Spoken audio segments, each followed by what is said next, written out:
సుబుద్ధి గలవాడై, ఓకే, దావీదు సుబుద్ధి గలవాడు చూసి సౌలు ఏం చేశాడు? భయపడిపోయాడు.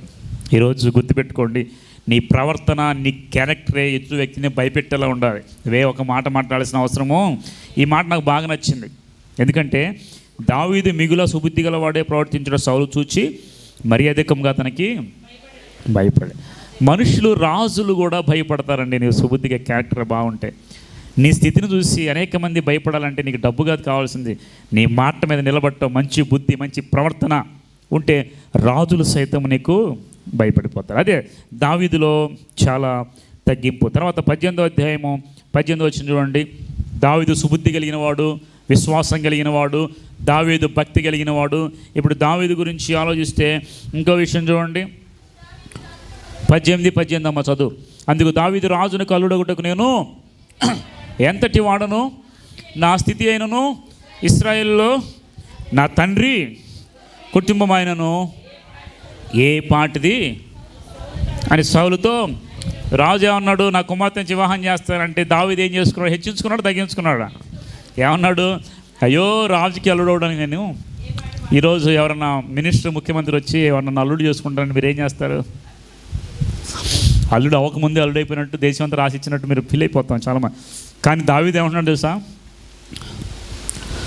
రాజుకి అల్లుడు నగుటకు నేను ఏ పాటి వాడు, నా కుటుంబము ఏ పాటిది, నా స్థితి అయిన ఇశ్రాయేలులో నా తండ్రి కుటుంబం ఏ పాటి సౌలుతో. దావీదు ఇప్పుడు ఎలాంటి వాడు అంట? తగ్గింపు కలిగిన వాడు. ఇంతకుముందు దావీదు విశ్వాసం కలిగిన వాడు, విజయం కలిగిన వాడు, దావీదు సుబుద్ధి కలిగిన వాడు. దావీదు ఇప్పుడు ఎలాంటి వాడు అంట? ఆయన తగ్గింపు కలిగిన వాడు. ఇప్పుడు ముందు దావీదుకి కుమార్తె నుంచి వివాహం చేస్తానన్నాడు కదా, మాట మీద నిలబడ్డాడు సౌలు? నిలబడలా. 18వ అధ్యాయంలో 25వ వచ్చిన చూడండి.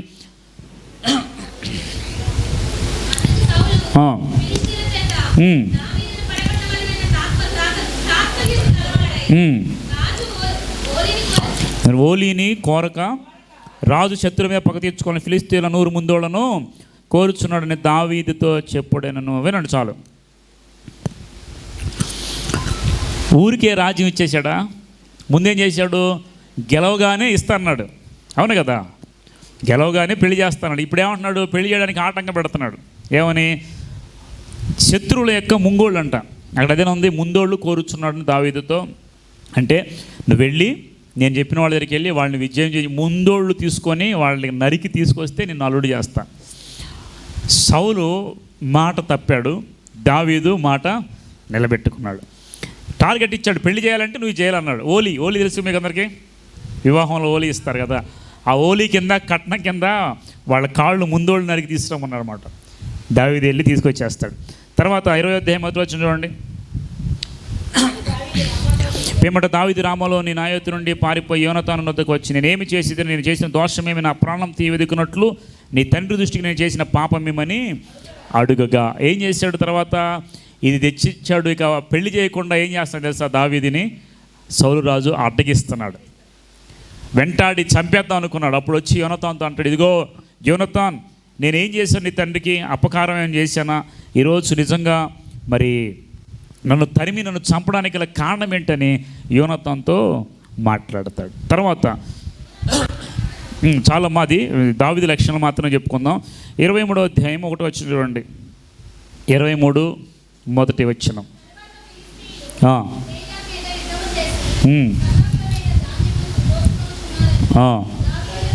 దావీదునకు వినబడెను. అతడు దావీదు, నేను వెళ్ళి ఫిలిష్తీయులను హతము చేయుదునని యెహోవా యొద్ద విచారణ చేయగా, యెహోవా నీవు వెళ్ళి ఫిలిష్తీయులను హతము చేసి కైలాను రక్షించమని దావీదునకు. ఇప్పుడు చూడండి, ఫిలిష్తీయులు కైలా మీద యుద్ధం చేసి కళ్ళల మీద దాన్ని దోచుకుంటాను దావీదు కనపడితే దావీదు వెంటనే పరిగెత్తి యుద్ధం చేశాడా? దావీదు యుద్ధ నేర్పరి కదా, ఏమి లేకపోయినా చంపేస్తాడు. అంత గొప్ప దావీదు యుద్ధం చేసి కళ్ళలో దాన్ని మొత్తం ఫిలిష్తీయులు పట్టుకెళ్తానని తెలిసిన తర్వాత వెంటనే వెళ్ళిపోయి యుద్ధం చేయాల. ఒక పని చేశాడు. ఏం చేశాడు చెప్పండి? దేవుని యొద్ద ఏ పని చేసినా దేవుని దగ్గర పర్మిషన్ తీసుకొని లేవాడు దావీదు. ఈరోజు అది గుర్తుపెట్టి, దావీదు లక్షణాల్లో మరొకటి, ఏది చేసినా ప్రభు దగ్గర పర్మిషన్. ప్రభు నేను చేయనా వద్దా? మీరు ఎప్పుడన్నా దేవుని అడిగారు ఇట్లాగా? చదువుకునేటప్పుడు కానీ, వివాహ విషయాల్లో కానీ, లేదా బయటికి వెళ్ళేటప్పుడు కానీ, కొనేటప్పుడు కానీ, ఇంకా ఏదైనా చేసేటప్పుడు కానీ వెళ్ళిపోయి ప్రభు అనేది చైనా వద్దని అడుగుతున్నారా ప్రభువుని? ఒక పెళ్లి చేయాలి, ప్రభువుని అడుగుతున్నారా, సిద్ధాంతిని అడుగుతున్నారా డేట్ చెప్పమని? మీరు చెప్పండి. పాస్టర్ గారిని ఎవరు అడుగుతున్నారు బ్రదర్ ఈ రోజుల్లో? బలి చెప్తారు మీరు. సిద్ధాంతిని అడిగి వచ్చి పాస్టర్ గారు ఈ డేట్ పెట్టండి అంటారు. అవును కదా? నేను చెప్తున్నా, విశ్వాసులు సైతము ఒక సిద్ధాంతం దగ్గరికి వెళ్ళిపోయి అయ్యా మంచి రోజు చూసి చెప్పండి అని చెప్పేసి ఇలా చూస్తాడు. ఈరోజు మంచి రోజు అండి, వాళ్ళ పేరు బలం బాగుంది, పేరు బలం అంట, పేరు బలం బాగుందని చెప్తే వాడు తీసుకెళ్ళి పాస్టర్ దగ్గరికి, ఇదిగో ఆల్రెడీ అయిపోయింది, మా దేవుడు మాకు ఇచ్చాడు, నువ్వేమీ లేదు, ఈ టైం పెట్టేయడమే. పత్రిక రాసి ఇచ్చేస్తాడు పాస్టర్లు ఏం లేదు. ఏదైనా దేవుని అడిగేవాడు దావీదు కదా. కానీ మనం ఏం చేస్తున్నాం? ఏదైనా బయట వాళ్ళని అడిగేప్పుడు దేవుని దగ్గరికి వచ్చి దేవునికి లీస్ట్ స్థానం, బయట వాళ్ళకి ఫస్ట్ స్థానం. దేవుడు లేని పడవ సరిగ్గా వెళ్ళదు. ఒకవేళ దేవుడు ఉన్న పడవలో గాలివాన వచ్చిన దేవుడు ఏం చేస్తాడో చూసుకుంటాడు, అంత కాపాడతాడు. కాబట్టి మీరు ఏదైనా ఈ రోజు నుండి జ్ఞాపకం చేసుకోనండి. ఏదైనా మంచి ముహూర్తాలు కావాలంటే, ఏదైనా చేయాలంటే కనుక తిథులు, నక్షత్రాలు, తర్వాత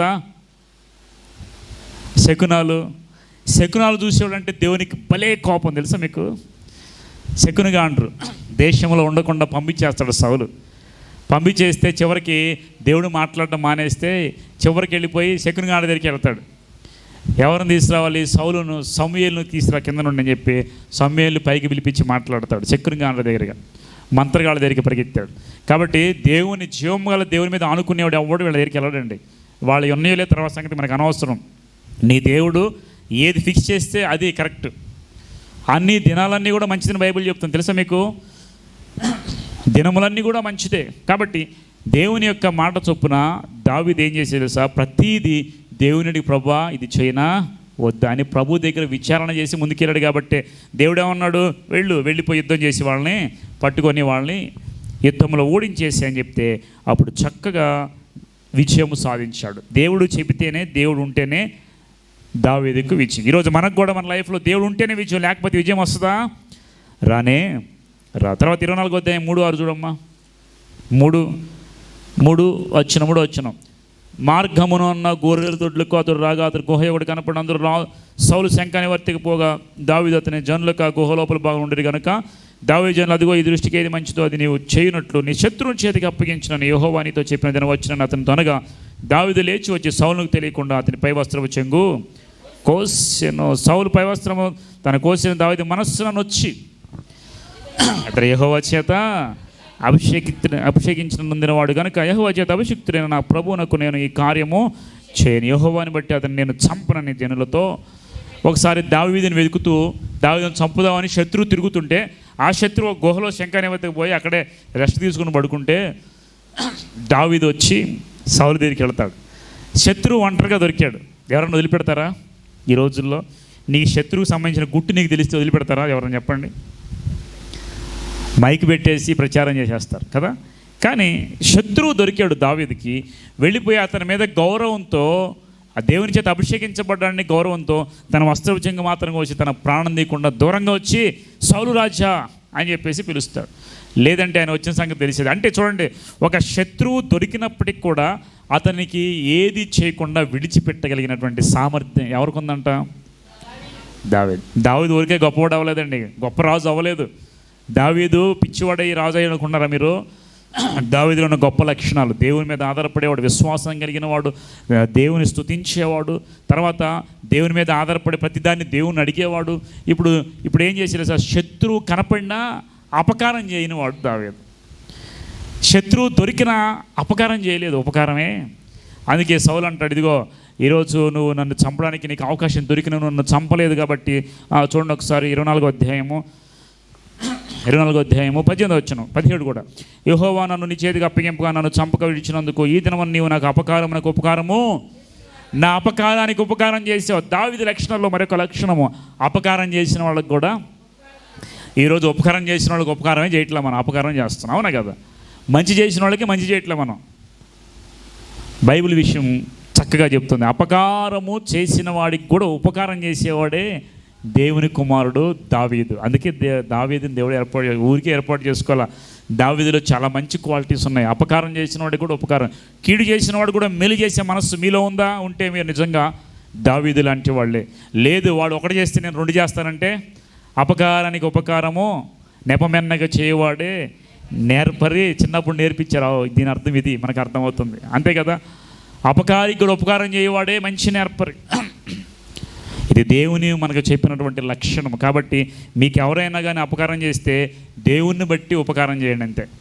సరే నేను చేస్తే నాకు లాభం ఏంటని మీరు అనుకోవచ్చు, అవునా? బైబిల్లో చూడండి ఒకసారి,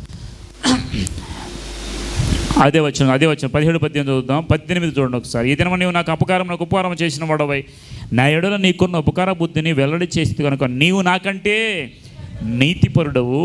ఒకనికి తన శత్రువు దొరికిన ఇలా మేలు చేసి పంపివేయనా? ఈ దినమున నీవు నాకు చేసిన దాన్ని బట్టి యెహోవా ప్రతిగా నీకు, వాడు నీకు అపకారం చేస్తే నువ్వు ఉపకారం చేయటం వల్ల ప్రభు ఏం చేస్తాడు నీకు? వినాలి జాగ్రత్తగా. ప్రభు ఏం చేస్తాడంట? అదే అండి విషయం. మనుషులు చేస్తారా? దేవుడు చేస్తాడా? నేను వాడు ఎంత అపకారం చేస్తానంటే నేను వాడికి ఉపకారం ఎలా చేయను మీరు అనుకోవచ్చు. వాడు నన్ను ఎంతగానో దూషిస్తున్నాడు, ద్వేషిస్తున్నాడు, ఎంతకాలం సహించాలండి నేను మీరు అనుకోవచ్చు. అనుకుంటున్నారా? అయినప్పటికీ ఉపకారం చేయండి. మీకు ప్రతిఫలం ఇచ్చేది ఎవరు? శత్రువు ఎప్పుడు నువ్వు చంపడానికి తిరుగుతాడు, శత్రువు ఎప్పుడు నువ్వు పడవడానికి చూస్తాడు. కానీ నీ ఉపకారానికి మేలు చేసేవాడు ఎవరంటే దేవుడు. దేవుని నిమిత్తం మీరు మేలు చేయండి. దేవుని నిమిత్తం మీరు శత్రువును ప్రేమించండి. వాళ్ళు మంచివాళ్ళని ప్రేమించడం కాదు, ఏమనండి జాగ్రత్తగా అమ్మ, వాళ్ళు మంచివాళ్ళని మీరు ప్రేమించట్లా. ఎందుకురా నీకు అన్నిసార్లు చేసిన నువ్వు మేలు చేస్తాను అనుకోవచ్చు. మీరు అప్పుడు మేలు చేసి చూడండి, ప్రభు ప్రేమను చూపించండి. వాళ్ళ బుద్ధి వాళ్ళు చూపిస్తారండి. ఇప్పుడు పాముకి ఎంత పాలు పోసినా ఏం చేస్తుంది? పాము కాటేస్తూనే ఉంటుంది. మరి ఇలాంటి వాళ్ళకి మేలు చేయాలి వద్దా? అపకారము చేసిన వాళ్ళకు కూడా మనం ఉపకారం చేసేవాళ్ళే దేవుని పిల్లలు. కాబట్టి వాళ్ళు నేను ఎంత ద్వేషించిన వాళ్ళు అవసరం వచ్చినప్పుడు మీరు వారికి భోజనం పెట్టండి, వాళ్ళ తల మీద నిప్పులు గొప్పగా పోసినట్టు ఉంటామని బైబిల్ చెప్తుంది. నీ శత్రువు ఆకలిగా ఉంటే ఆహారం పెట్టండి, నీళ్ళు ఇవ్వండి. అలా చేయటం వల్ల వాళ్ళ తల మీద నిప్పులు గొప్పగా పోస్తావు. సౌలు చంపడానికి తిరిగేవాడు, చంపడానికి వచ్చినవాడు. ఆ సౌలుని దొరికిన వాడిని ఇంకొకడైతే ఒక వెంటనే బాబా అయిపోయిందిరా బాబు ఇంకా నాకు అనుకునేవాడు. అయినప్పటికి కూడా సౌలుని చంపక గౌరవించి ఉపకారం చేసి, ఇదిగో దేవుడిని ఈరోజు నాకు అప్పగించాడు, అయినా ఎందుకు నా మీద తిరుగుతున్నావు, ఏం తిరుగుబాటు చేస్తున్నావు, ఏం చేశానని చెప్పి తిరుగుబాటు చేస్తున్నాను దావీదు మొర్ర పెట్టుకుంటే, ఆ శత్రువైన సౌలే దావీదుని ఏమంటాడు సా? ఇప్పుడు చూడండి, ఉపకార బుద్ధికి నీకు దేవుడు మేలు చేయనుగాక. 20 వచ్చిన నిశ్చయముగా నీవు రాజు వగుదువు. ఏంటంటే నిశ్చయముగా రాజు వగుదువు. ఇశ్రాయేలు రాజ్యం నీకు స్థిరపరచడం నాకు. ఇప్పుడు వీళ్ళకి తెలుసు కాబట్టే గొడవ చేసింది, అవునా? ఇప్పుడు వీళ్ళకి తెలుసు. ఏం తెలుసు అంటే ఆ సౌలుకి తెలుసు దావీదు నిశ్చయంగా రాజు అవుతాడు, అందుకే చంపాలని చూశాడు కదా. అది ఆ శత్రువే ఈయన దీవించాడండి. నేను చెప్తానండి, మీరు మేలు చేయండి, శత్రువే మిమ్మల్ని దీవిస్తాడు. శత్రువు నోటి నుండి మిమ్మల్ని ఆశీర్వదిస్తాడు దేవుడు. నీవు నిశ్చయంగా రాజు అవుతావు దావీదు, నాకు ఉపకారం చేశావు నువ్వు అనే మాట శత్రువు నోట నుండే వచ్చిందా రాలేదా? తర్వాత 2 సమూయేలు 2వ అధ్యాయం 1వ వచనం చూడండి. 2 సమూయేలు 2వ అధ్యాయం 1వ వచనము. ఇది జరిగిన తర్వాత యూదా పట్టణములో ఈ పట్టణములోనికి నేను పోదునా అని దావీదు యెహోవా వైపు విచారణ చేయగా, పోవచ్చున యెహోవా అతనికి నేను పోవాల్సిన స్థలం ఏదైనా దావీదు మనం చేయగా హెబ్రోనుకు పొమ్మని ఆయన. ఇప్పుడు మీకు అర్థమైందా? ఇప్పుడు ఇక్కడ ఎందుకు వచ్చాము? తర్వాత జరిగిన స్టోరీ ఏంటంటే దేవుడు సౌలుని అతని కుమారుల్ని ఫిలిస్తీయులకు అప్పగించాడు. తెలుసు కదా మీకు ఆ స్టోరీ అంతా చెప్పాం కదా. అప్పగించిన తర్వాత యుద్ధంలో చచ్చిపోతారు. ఫిలిస్తీయుల చేతిలో సౌలు కుమారులు ఎంతమంది? మొత్తం కుమారులు ఎంతమంది? 3. కుమార్తెలు ఎంతమంది? పేర్లు తెలుసా మీకు? మేకాలు, మేరీనా?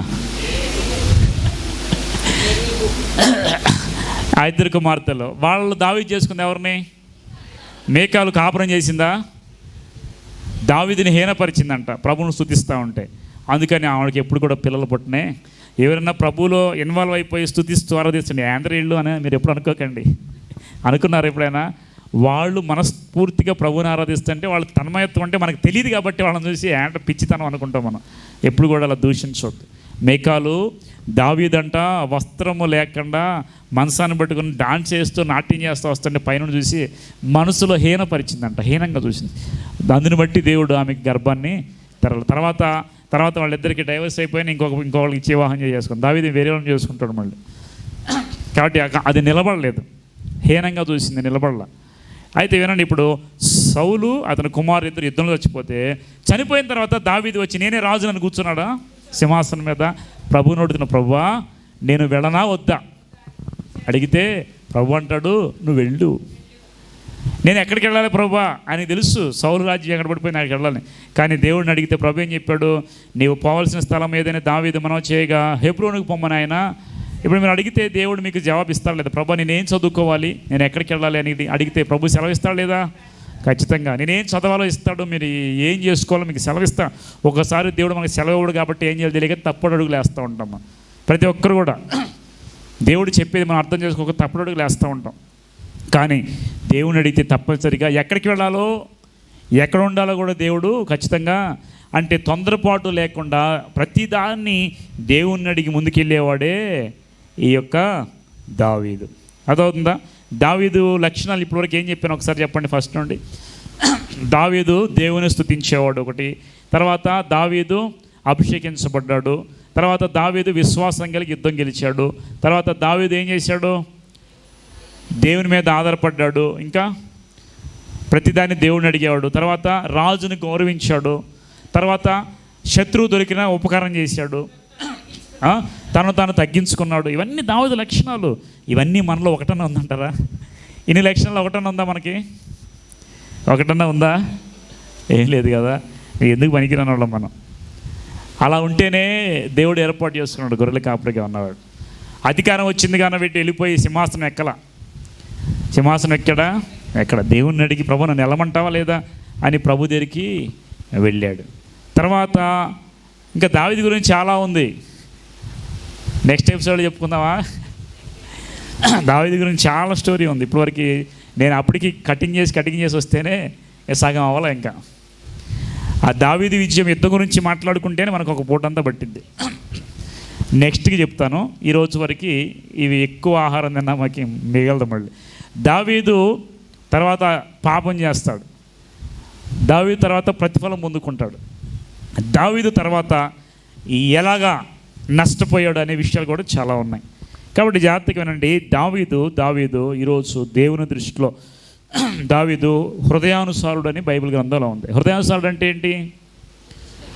దేవుని హృదయం ఎరిగినవాడు. దేవుని హృదయం ఏంటి మీకు తెలిస్తే దేవుని దుఃఖపెట్టరు. కాబట్టి దేవుని హృదయాన్ని ఎరిగిన వారు దావీదుగా మనం కూడా అదే రీతిగా దేవుని హృదయానుసారంగా ఉన్నట్టయితే, అందుకే దావీదు దేవునికి, నాకైతే ఇల్లు ఉంది, నేనైతే రాజుని, కానీ దేవునికి మందిరం లేదే, మందస్సంలో ఉంటున్నాడే దేవుని సన్నిధి అనుకొని దేవుని మందిరం కట్టాలనుకుంటాడు దావీదు కదా. దేవుని మందిరం కట్టాలని ఆశపడతాడు దావీదు. ఆశపడి మొత్తాన్ని సమకూరుస్తాడు. ఇప్పుడు దావీదు కట్టాడు ఆ మందిరాన్ని, ఇంకెవరైనా కట్టారా దేవుని మందిరాన్ని? ఎవరు కట్టారు?